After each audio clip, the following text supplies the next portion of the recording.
அனைவருக்கும் வணக்கம். ஒரு உழவனின் மகளாக ஒரு சில கருத்துக்களை உங்களிடம் கூற வந்துள்ளேன். ஒவ்வொரு கைப்பிடி சோறு உண்ணும் போதும் விவசாயிகளை நினைத்து பாருங்கள். நீங்கள் உணவை வீணடிக்க மாட்டீர்கள்.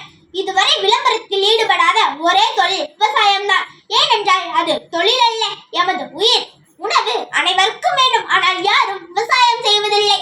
தண்ணீர் அனைவருக்கும் வேண்டும், ஆனால் யாரும் அதை சேமிப்பதில்லை.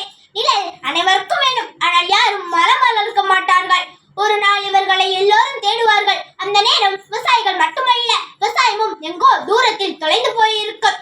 சினிமா பார்ப்பவெல்லாம் சினிமாவில் நடிக்க ஆசைப்படுவார்கள். ஆனால் உணவு உண்ணும் நாம் எல்லாம் விவசாயம் செய்ய ஆசைப்படுவதில்லையே.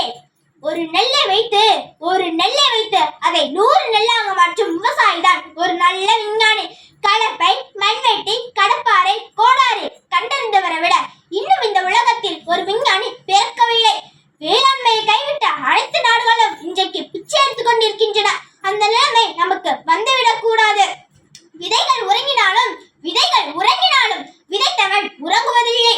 உழவு இல்லை என்றால் உணவு இல்லை, உணவு இல்லை என்றால் உயிர்கள் இல்லை, உயிர்கள் இல்லை என்றால் உலகமே இல்லை. ஆகையால் உழவை மீட்போம், பாரம்பரியத்தை காப்போம், இயற்கையை நேசிப்போம், நஞ்சில்லா உணவை அனைவருக்கும் கொடுப்போம். நன்றி.